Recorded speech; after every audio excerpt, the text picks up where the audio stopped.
The House on Mango Street by Sandra Cisneros. Chapter 1. The House on Mango Street. We didn't always live on Mango Street. Before that, we lived on Loomis on the 3rd floor, and before that, we lived on Keeler. Before Keeler, it was Paulina, and before that, I can't remember. But what I remember most is moving a lot. Each time, it seemed there'd be one more of us. By the time we got to Mango Street, we were 6. Mama, Papa, Carlos, Kiki, my sister Nenny, and me. The house on Mango Street is ours, and we don't have to pay rent to anybody, or share the yard with people downstairs, or be careful not to make too much noise.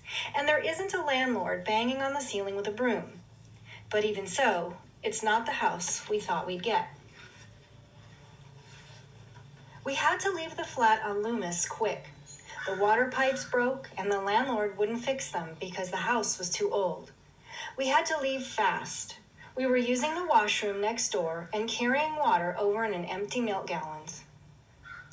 That's why Mama and Papa looked for a house, and that's why we moved on to the house on Mango Street, far away on the other side of town.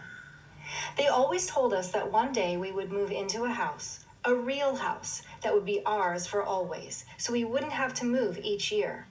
And our house would have running water and pipes that worked. And inside it, we would have real stairs, not hallway stairs, but stairs inside like the houses on TV. And we'd have a basement and at least 3 washrooms, so when we took a bath, we wouldn't have to tell everybody. Our house would be white with trees around it, a great big yard and grass growing without a fence. This was the house Papa talked about when he held a lottery ticket, and this was the house Mama dreamed up in the stories she told us before we went to bed. But the house on Mango Street is not the way they told it at all. It's small and red with tight steps in front, and windows so small you'd think they were holding their breath. Bricks are crumbling in place, and the front door is so swollen you have to push hard to get in. There is no front yard, only 4 little elms the city planted by the curb.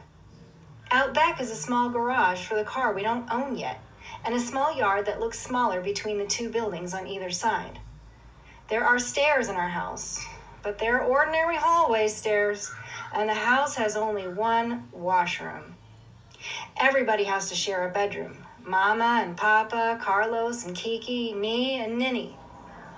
Once when we were living on Loomis, a nun from my school passed by and saw me playing out front. The laundromat downstairs had been boarded up because it had been robbed 2 days before, and the owner had painted on the wood, "Yes, we're open," so as not to lose business. "Where do you live?" she asked. "There," I said, pointing up to the 3rd floor. "You live there?" "There." I had to look to where she pointed, the 3rd floor. The paint peeling, wooden bars Papa had nailed on the windows so we wouldn't fall out. "You live there?" The way she said it made me feel like nothing. There. I lived there. I nodded. I knew then I had to have a house. A real house. One I could point to. But this isn't it. The house on Mango Street isn't it. "For the time being," Mama says. "Temporary," says Papa. But I know how those things go.